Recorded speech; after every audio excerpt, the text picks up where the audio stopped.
네 가지 마음의 밭. 마태복음 13장 3절부터 9절. 예수께서 비유로 여러 가지를 저희에게 말씀하여 가라사대, 씨를 뿌리는 자가 뿌리로 나가서 뿌릴새 더러는 길가에 떨어짐에 새들이 와서 먹어버렸고, 더러는 흙이 얕은 돌밭에 떨어짐에 흙이 깊지 아니하므로 곧 싹이 나오나 해가 돋은 후에 다져서 뿌리가 없으므로 말랐고, 더러는 가시떨기 위에 떨어짐에 가시가 자라서 기운을 막았고, 더러는 좋은 땅에 떨어짐에 혹 100배, 혹 60배, 혹 30배의 결실을 하였느니라. 귀 있는 자는 들으라 하시니라. 우리 인간의 마음은 1000명이면 1000가지, 10,000명이면 10,000가지의 마음이 있습니다. 얼굴에 생긴 모양이 똑같은 사람이 없는 것 같이 인간의 마음도 전부 다릅니다. 10,000,000가지 인간의 마음을 판단할 수 없기 때문에 예수님께서는 인간의 마음을 4가지 밭으로 비유해서 나누어 놓았습니다. 여러분의 마음밭은 4가지 밭 중에 한 가지에 해당될 것입니다. 어느 밭이 해당되는가에 따라서 여러분의 구원과 축복이 결정되는데, 나는 4가지 밭 중에서 어느 밭에 해당되는지 알아보겠습니다. 예수께서 천국에 관한 비유를 여러 가지로 말씀하시되 씨 뿌리는 비유로도 말씀하셨습니다. 마태복음 13장 24절에 예수께서 그들 앞에 또 비유를 베풀어 가라사대, 천국은 좋은 씨를 제 밭에 뿌린 사람과 같으니 라고 하셨으니, 본문 말씀의 씨 뿌리는 비유도 곧 천국을 비유한 말씀입니다. 천국은 좋은 씨를 제 밭에 뿌리는 사람과 같다는 비유의 말씀에서 제 밭은 누구의 밭입니까? 자기 밭입니다. 자기 밭에 씨를 뿌리는 것입니다.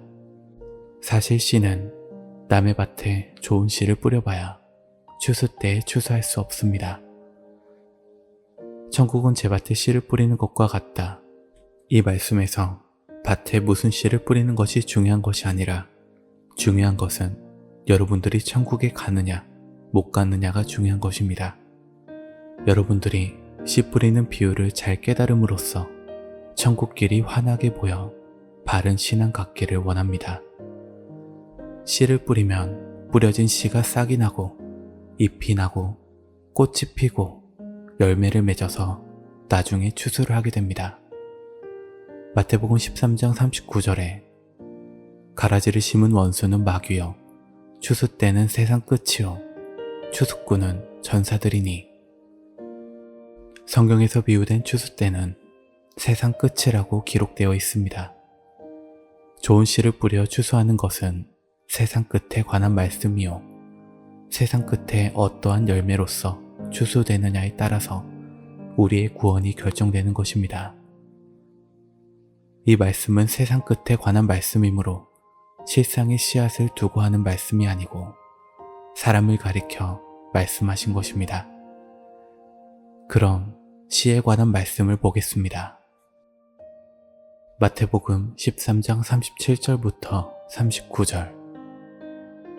대답하여 가라사대, 좋은 씨를 뿌리는 이는 인자요, 밭은 세상이요, 좋은 씨는 천국의 아들들이요, 가라지는 악한 자의 아들들이요, 가라지를 심은 원수는 마귀요, 추수 때는 세상 끝이요, 추수꾼은 전사들이니. 가라지는 악한 자의 아들들인데 가라지는 마귀가 뿌렸고, 좋은 씨는 예수님이 뿌렸습니다.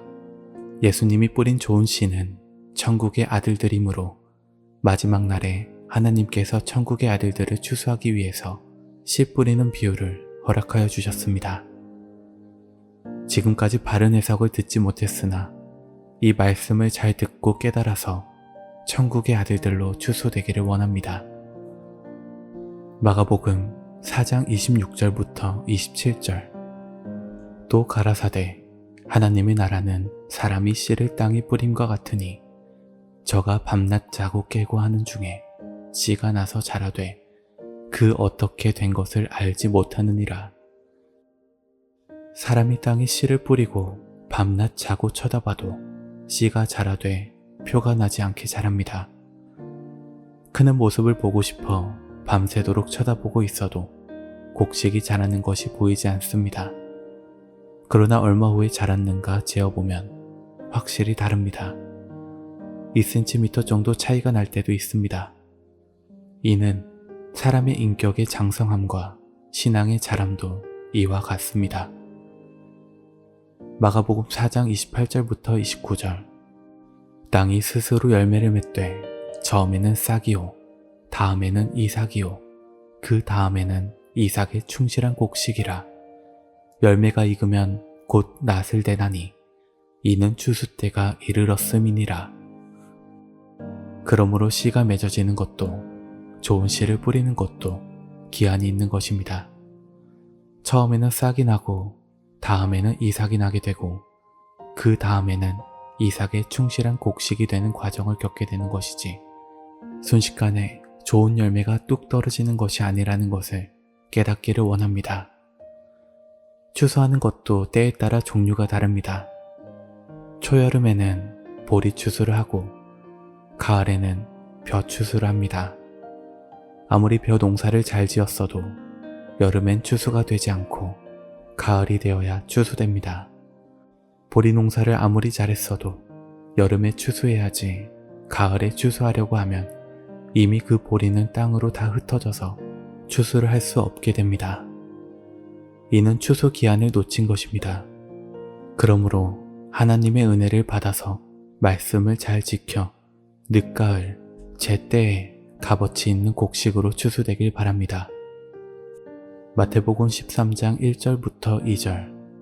그날에 예수께서 집에서 나가사 바닷가에 앉으심에 큰 무리가 그에게로 모여들거늘 예수께서 배에 올라가 앉으시고 온 무리는 해변에 섰더니, 큰 무리는 곧 많은 사람들이 모였다는 것입니다. 예수님께서 엄청나게 많은 무리들을 모아놓고 천국에 관한 설교를 비유로 말씀하셨기 때문에 듣는 사람들이 바로 깨닫지 못했습니다. 마태복음 13장 3절부터 4절. 예수께서 비유로 여러 가지를 저희에게 말씀하여 가라사대, 씨를 뿌리는 자가 뿌리러 나가서 뿌릴새 더러는 길가에 떨어짐에 새들이 와서 먹어버렸고, 씨가 떨어진 곳은 밭입니다. 씨가 아무리 좋아도 밭이 돌짝밭이나 바위밭이라면 그 씨는 온전한 결실을 할 수가 없습니다. 씨가 좋은 만큼 밭이 좋아야 됩니다. 하나님의 말씀은 씨요, 하나님의 말씀은 듣는 마음의 밭입니다. 밭이 좋은데 가라지 씨가 떨어졌다면 엄청나게 좋은 가라지가 됩니다. 깨닫기를 바랍니다. 열심히 배워 익힌 기술로 국가의 비밀을 훔쳐 적국에 넘긴 자들이 있습니다. 그러한 사람들이 고급 두뇌와 고급 기술을 가지고 나라와 국가를 위해 썼다면 정말 훌륭한 사람이 되었을 것입니다. 또 환경과 장소에 따라서 달라집니다. 손재주가 있는 사람이 시골에서 그저 멍석이나 잘 짜고 지게도 잘 만들고 농기구를 쓸모있게 제작하는데, 만약 이런 사람이 좋은 환경에서 태어났다면 기계를 잘 다루거나 세계적으로 유명한 공학도가 되어 많은 사람들이 편하게 살 수 있는 빛이 될 수도 있습니다. 제가 이런 말씀을 드리는 것은 씨가 아무리 좋아도 밭이 안 좋으면 소용이 없고, 좋은 밭에 가라지가 떨어지면 마귀 왕초가 되고, 좋은 밭에 예수의 씨를 받으면 하나님의 사자가 되기 때문입니다. 그러므로 좋은 밭에 가라지 씨가 떨어질 바에는 밭이 좋지 않은 것이 좋습니다. 머리도 너무 좋고 지혜도 너무 좋은 밭에 가라지 씨가 툭 떨어지면 마귀 왕초가 탄생되기 때문입니다. 마태복음 13장 4절 말씀을 보시면 좋은 씨를 예수님이 뿌렸는데 그 씨가 길가에 떨어졌습니다. 길가에 떨어졌다는 것은 길에서 벗어났다는 뜻입니다. 이 뜻이 무엇을 의미하고 있는가 상고하겠습니다. 요한복음 14장 6절. 예수께서 가라사대, 내가 곧 길이요 진리요 생명이니 나로 말미암지 않고는 아버지께로 올 자가 없느니라. 예수님께서는 대단한 권세를 주장하십니다. 세상 사람들이 볼 때는 교만한 말씀이 될지는 모르겠지만 나를 통하지 않고는 하나님께로 올 자가 한 명도 없다고 하셨습니다. 예수님이 가신 길을 벗어나는 것은 곧 외도했다는 것입니다. 바깥길로 지나갔다는 것입니다.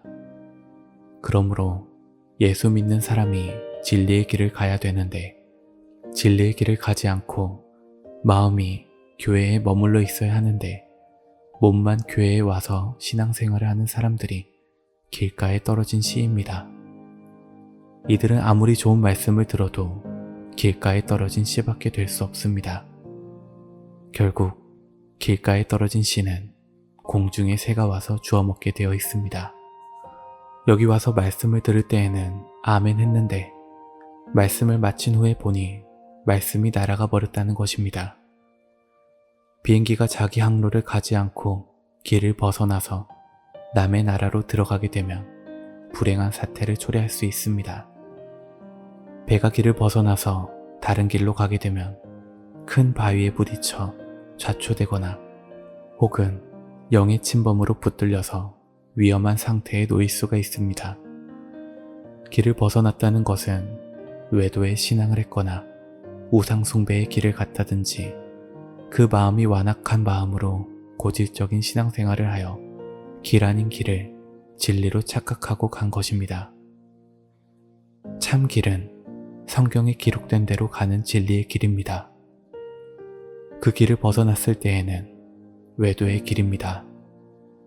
바깥 외도의 길을 가면서 정도라고 자기 스스로 인정하고 음란한 길을 가면서 거룩한 길이라고 스스로 위로를 하는 이런 사람들은 천국 복음의 씨가 자기 마음속에 떨어져도 진리의 길을 알려줘도 실천하지 못합니다. 외도의 길을 가는 사람들은 구제될 방법이 없습니다. 중요한 것은 길가에 떨어진 씨를 면하려면 바른 길을 가야 합니다. 하나님의 말씀을 순종할 줄 아는 자가 될 때에 길가에 떨어진 씨앗의 신세를 면합니다. 열차가 레일을 벗어나서 단 한 발자국도 달릴 수가 없는 것과 같이 우리의 신앙은 말씀의 레일을 벗어나서 결단코 천국에 갈 수가 없습니다. 밥은 입으로만 먹지만 하나님의 말씀은 귀로 먹습니다. 귀로 먹고 생각으로 소화를 합니다. 그 다음에 자기 몸으로 들어가는 것입니다. 그러므로 마음에 뿌려진 말씀을 옳다 시인해야 되는데 옳다고 생각하면서도 진리의 길을 외면하고 스스로 외도의 길을 선택하는 사람, 이런 사람은 아무리 좋은 말씀이 마음밭에 떨어져도 소용이 없다는 것입니다. 예수님이 직접 오셔서 말씀을 증거한다고 해도 소용이 없습니다. 왜냐하면 길가에 떨어진 씨이기 때문에 소용이 없다는 것을 깨우침 받기를 원합니다. 돌밭에 떨어진 씨는 환난입니다. 마태복음 13장 5절부터 6절. 더러는 흙이 얇은 돌밭에 떨어짐에 흙이 깊지 아니하므로 곧 싹이 나오나 해가 돋은 후에 타져서 뿌리가 없음으로 말랐고, 돌밭은 사막과 황무지 같은 심령을 가진 자를 말합니다. 잡초가 많이 있고 자갈이 많이 있는 것이 돌밭입니다. 마음이 너무 돌같이 굳어져 남을 미워하는 마음도 많고 시기하는 마음도 많고 세상 욕심도 꽉 차고 시기하는 돌멩이, 욕심과 탐욕, 이런 것들이 마음에 꽉 차 있으니 이런 돌밭에 뿌려진 씨, 그런 밭에는 하나님의 말씀이 떨어져도 소용이 없습니다.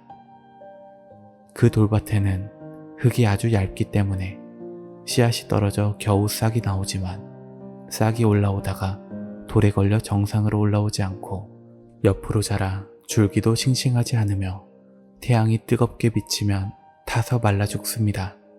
그러므로 돌밭에 떨어졌다는 것은 황무지 같은 심전으로 개간되지 않은, 인격이 세워지지 않은 사람의 밭입니다. 좋은 밭을 만들자면 먼저 밭을 개간해야 됩니다. 가정생활이 복잡하거나 사업에 흥망이 걸렸거나 하는 사람은 마음이 돌밭입니다. 산성화된 밭, 그런 심령의 밭에는 하나님의 말씀을 들을 때 마음의 진리를 인정함으로써 싹은 나지만 돌밭의 마음이기에 신앙이 잘 자랄 수 없습니다. 마태복음 13장 20절부터 21절. 돌밭에 뿌리었다는 것은 말씀을 듣고 즉시 기쁨으로 받되 그 속에 뿌리가 없어 잠시 견디다가 말씀을 인하여 환난이나 핍박이 일어나는 때에는 곧 넘어지는 자요. 말씀을 부담 없이 아멘, 아멘 하고 즉시 기쁨으로 받았는데 문 앞에 나와서부터는 세상에 하는 일이 많고 걱정이 많으므로 아무리 좋은 말씀을 들어도 말씀이 마음속에 머무르지 못하고 남아있지 않습니다. 이는 예수 믿은 지 얼마 안 되어 뿌리가 없으므로 말씀으로 인하여 환난이나 핍박으로 곧 넘어지는 자입니다. 참 진리의 도는 금 같습니다. 좋은 금이 되자면 뜨거운 불구덩이에 연단되어야 하며 좋은 쇠가 되려면 뜨거운 불 속에서 연단을 받아야 최고로 좋은 쇠가 됩니다. 마찬가지로 사람은 신앙의 단련을 받아야 됩니다. 가난한 집안에서 태어나서 어렵게 성장한 사람은 어떠한 환난이 와도 넘어지지 않는데 부잣집에서 태어나 무엇이든 원하는 대로 아쉬움 없이 성장한 사람은 조그만 어려움과 환난이 있으면 견디지 못하고 쓰러지는 수가 있습니다. 이처럼 말씀으로 인하여 환난이 일어났을 때 말씀으로 단련된 성도님은 고난의 도를 통하여 불못 속에 있는 정글처럼 연단되게 될 때에 믿음을 낳은 참 도인이 될 수 있습니다. 예수님도 참 도인이며 예수님이 12살 때부터 30세까지 어디에 갔다 오셨는지 성경에 기록이 없습니다. 기록이 있다면 탄생하셨을 때 12살 때 6월절 예루살렘 성전에 올라와서 제사장들과 성경 토론한 내용이 기록되어 있고 그 뒤에는 기록된 내용이 없습니다. 30세 때 갑자기 나타나서 내가 하나님의 아들이다 라고 증거했습니다. 그렇다면 예수님은 30세 전까지 불교, 유교 할 것 없이 온 세상에 있는 도를 다 깨달았기에 예수님이 내가 곧 길이다 라고 하신 것입니다. 한문으로 도는 길이라고 합니다. 이 말은 산골에서 돛 닦는 도인이 아니라는 것입니다. 참 믿음의 길을 닦을 수 있는 것은 많은 말씀의 연단 속에서 성취가 되는 것인데 오히려 말씀으로 쓰러지는 자가 있습니다. 하나님의 말씀이 좋아서 기뻐하며 깨닫고 집에 돌아갔어도 틀림없이 말씀으로 인하여 곤란한 일이 일어납니다. 이는 말씀에 깨달음이 없기 때문입니다. 이처럼 말씀으로 인하여 환난이나 핍박이 올 때 넘어지는 자는 하나님의 말씀을 배신하는 자입니다. 말씀을 배신하는 신앙은 진리에 대하여 저항할 수 있는 힘이 없는 자요. 옳기는 옳은데 이 말씀이 내 것이 되지 못하여 불의에 저항할 수 있는 힘이 없습니다. 혹시 속으로 내가 아직 성경의 깨우침이 부족해서 아무 힘이 없구나 라고 생각하는 사람은 아직 신앙의 뿌리가 없기 때문에 말씀의 뿌리가 내릴 때까지는 스스로 자기 자신을 다스리고 믿음 지키기에 노력해야 될 것입니다. 이 말씀을 깨달은 자들은 돌밭에 떨어진 씨가 한 사람도 없기를 바랍니다. 돌밭에 떨어진 씨를 면하면 가시밭에 떨어진 씨의 환난을 이겨야 합니다. 마태복음 13장 7절. 더러는 가시떨기 위에 떨어짐에 가시가 자라서 기운을 막았고. 예수 믿는 사람을 분류한다면 신앙인이 있고 종교교인이 있고 종교꾼들이 있습니다. 신앙인은 예수님이 살아계셔서 나의 모든 것을 책임지신다고 바라며 신앙을 하는 자입니다. 종교인은 성경을 믿지 않고 교회를 열심히 다니는 성경과 아무 상관없이 다니는 사람들입니다. 성경에 기록된 것을 이루며 성취함을 믿고 다녀야 되는데도 성경과 거리가 먼 신앙을 하며 교회에 다니는 사람은 종교인들입니다. 또한 종교꾼이 있습니다. 종교꾼은 진리의 말씀에는 깨달음이 없고 하나님이 보낸 선지자를 외모로만 보고서 마음이 맞지 아니하면 이 교회 저 교회로 돌아다니는 너구리 신앙자들입니다. 가시떨기에서 떨어진 사람은 종교꾼에 해당되는 사람입니다. 참 남편이 있으면 참 남편한테만 아멘해야 되는데 저 남편한테도 아멘하며 두 주인을 섬기는 이런 사람들을 종교꾼이라고 말씀드릴 수가 있습니다. 이런 사람은 진리 말씀을 들어도 진리를 받을 수가 없습니다. 두 주인을 섬기는 사람에 대한 말씀을 보겠습니다. 마태복음 6장 24절. 한 사람이 두 주인을 섬기지 못할 것이니 혹 이를 미워하며 저를 사랑하거나 혹 이를 중히 여기며 저를 경히 여김이라. 너희가 하나님과 재물을 겸하여 섬기지 못하느니라. 재물을 앞장세워서 신앙생활을 하는 사람, 헌금을 많이 내서 자기를 내세우려는 사람, 교회보다도 내 육신적인 생활에 얽매여서 한 달에 한 번만 교회에 나오겠다는 사람은 하나님이 주가 되지 못하고 자기의 사업 자체가 주가 되는 사람입니다. 하나님이 신앙의 주가 되어야 되는데 재물을 앞장세워서 신앙을 두 번째로 생각하는 사람은 재물과 하나님을 겸하여 섬기는 자들입니다. 그러므로 세상에서 일을 열심히 하되 주의 일을 할 때는 세상 만사 제쳐놓고 주의 일을 하는 신앙이 필요합니다. 일요일은 절대로 세상에 약속이 없는 자입니다. 수요일도 절대로 약속이 없다는 것입니다. 세상의 일을 제쳐놓고도 열심히 할 수 있는 사람, 이런 사람이 되어야 합니다. 바로 두 주인을 섬겨서는 안 된다는 것입니다. 바리새인들은 돈을 너무 좋아해서 돈만 갖다 주면 율법을 범하는 자라도 그 사람들 편에서 손을 들어주었습니다. 그들은 예수님께서 십자가에 달리실 때에 강도를 놓아주랴, 예수를 놓아주랴 물으니까 강도를 놓아주십시오 외쳤습니다. 바리새인은 돈을 받고 사람을 죽인 지독한 강도를 놓아주었습니다. 오늘날 바리새인들은 신앙보다도 돈을 좋아하는 자입니다. 누가복음 16장 14절. 바리새인들은 돈을 좋아하는 자라 이 모든 것을 듣고 비웃거늘. 바리새인들은 하나님보다 돈을 좋아하는 자였습니다. 그래서 예수님의 모든 말씀을 듣고 비웃었습니다. 디모데전서 6장 9절에서 10절. 부하려 하는 자들은 시험과 올무와 여러 가지 어리석고 해로운 정욕에 떨어지나니 곧 사람으로 침륜과 멸망에 빠지게 하는 것이라. 돈을 사랑함이 일만 악의 뿌리가 되나니 이것을 사모하는 자들이 미혹을 받아 믿음에서 떠나 많은 근심으로써 자기를 찔렀도다. 돈도 적당히 벌어서 살아야지 너무 부자가 되려고 하는 사람은 시험이 많고 환난이 많습니다. 시험과 올무와 여러 가지 어리석은 정욕으로 떨어집니다. 돈을 너무 사랑하다 보면 미혹을 받기 쉽고 미혹을 받아서 많은 근심이 생깁니다. 그래서 천석구는 1000가지 걱정, 만석구는 10,000가지 걱정이 생기는 것입니다. 먹을 만큼만 가지게 되면 걱정거리가 없이 편안하게 살 수도 있는데 돈을 너무 가지려 하는 자들은 머리가 아픕니다. 큰 회사의 사장들은 새벽같이 일어나서 밤늦게까지 결제받아야죠.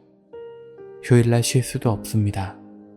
그래서 부한자들은 돈 때문에, 재물 때문에 신앙이 망치고 인생을 망친 사람들이 종종 있습니다. 이처럼 이들은 신앙을 쉽게 버릴 수 있는 자들로서 한탕 주의에 재물의 욕심이 많고 신앙이 결실하지 못하는 자들입니다. 이와 같은 자들이 가시떨기에 떨어진 자라는 것을 깨닫기를 바랍니다. 마태복음 21장 18절부터 19절. 이른 아침에 성으로 들어오실 때에 시장하신지라. 길가에서 한 무화과 나무를 보시고 그리로 가사 잎사귀 밖에 아무것도 얻지 못하시고 나무에게 이르시되 이제부터 영원토록 내게 열매가 맺지 못하리라 하시니 무화과 나무가 곧 마른지라. 시골에서 제가 감자 농사를 지어봤는데 감자 덩쿨이 파란 것이 너무 좋아서 뿌리를 뽑아보니 새끼 감자가 서너 개밖에 안 달렸습니다. 반면에 잎사귀도 몇 개 안 붙어있는 뿌리를 뽑아보니 감자가 주렁주렁 많이 달린 것도 있었습니다. 이 감자는 줄기의 양기가 다 뿌리로 내려갔기 때문에 열매가 많이 달렸던 것입니다. 그러나 양기가 다 잎으로 나와가지고 열매가 하나도 안 달린 것도 있습니다. 이것은 잎만 무성한 저주받은 무화과 나무와 같습니다. 어떤 사람은 양기가 다 잎으로 가서 잎만 살아가지고 잎만 푸짐하고 행함이 하나도 없는 사람이 있습니다. 그런 자가 되지 않기를 원합니다. 이런 사람은 가시떨기에 떨어진 자입니다. 가시떨기에 떨어진 씨에 관해서 예수님이 직접 해석하신 말씀을 보시겠습니다. 마태복음 13장 22절. 가시떨기에 뿌리었다는 것은 말씀을 들으나 세상의 염려와 재리의 유혹의 말씀이 막혀 결실치 못하는 자요. 가시떨기의 사람들은 참 억울한 사람입니다. 이런 사람은 싹에서 이삭이 된 자라 이삭의 형태가 다 갖추어졌는데 이삭의 형태가 갖추어져서 알만 차면 되는데 껍데기 외모로 보면 이삭이지만 알맹이가 차지를 않았습니다. 시골에서 벼 농사를 짓다 보면 벼가 뻣뻣하게 서 있다가 알맹이가 차며 무거우니까 수그러집니다. 교회에서도 오래 신앙하여 알곡의 모양은 만들어졌는데 뻣뻣한 사람이 있습니다. 삐죽하게 서서 남한테 인사도 할 줄 모르고 교양과 사랑이 없는 사람, 뻣뻣하여 고개가 숙여지지 않은 그런 사람이 바로 가시떨기에 떨어진 씨라는 것을 깨닫기를 원합니다. 자기가 조금 뻣뻣하고 인사성이 없다고 생각하는 사람은 가시떨기에 떨어진 씨인데 가시를 좀 떼어내면 알곡이 되는 것입니다. 이와 같이 가시밭에 떨어진 씨의 신앙을 이긴 자들만이 좋은 땅, 옥토밭의 심령을 가진 자가 됩니다. 그러면 좋은 밭에 떨어진 씨에 관해 보겠습니다. 마태복음 13장 23절. 좋은 땅에 뿌리었다는 것은 말씀을 듣고 깨닫는 자니 결실하여 혹 100배, 혹 60배, 혹 30배가 되느니라 하시더라. 옥토의 밭, 좋은 밭에 좋은 씨가 떨어지면 저절로 좋은 열매를 많이 맺게 되어 있습니다. 돌밭에 떨어진 씨는 아무리 노력을 해도 안 되게 되어 있습니다. 좋은 옥토밭에 좋은 씨는 100배의 결실을 한다고 하였습니다. 중요한 것은 여러분의 심전, 곧 마음의 밭을 무슨 밭으로 만드느냐는 것입니다. 여러분 자신이 옥토밭을 만들었을 때에는 귀한 하나님의 말씀이 자동으로 열매를 맺게 되는 것입니다. 깨닫기를 원합니다. 갈라디아서 5장 22절부터 23절. 오직 성령의 열매는 사람과 희락과 화평과 오래 참음과 자비와 양선과 충성과 온유와 절제니 이 같은 것을 금지할 법이 없느니라. 기록된 말씀을 보시면 성령의 9가지 열매가 나옵니다. 사랑과 희락과 화평과 인내와 자비와 양선과 충성과 온유와 절제니 이 9가지 열매는 사람이 막을 재주가 없습니다. 여름철에 열매를 맺는 것은 보리 추수밖에 안 되고 가을에 맺어야 벼 이삭 추수가 됩니다. 그러므로 이 세상 끝에 가서 하나님이 원하시는 이 9가지 열매를 맺게 될 때는 알곡이 되어서 천국 창고에 들어가지만 때가 이르기 전에 맺어진 사랑과 희락과 화평과 인내와 자비와 양선과 충성과 온유와 절제, 이런 열매들은 맺었다고 할지라도 말세에 예비된 구원을 받을 수가 없습니다. 그럼 여러분들은 때를 잘 탄 것입니다. 세상에서도 만사가 다 때를 잘 타야 출세를 하는 것입니다.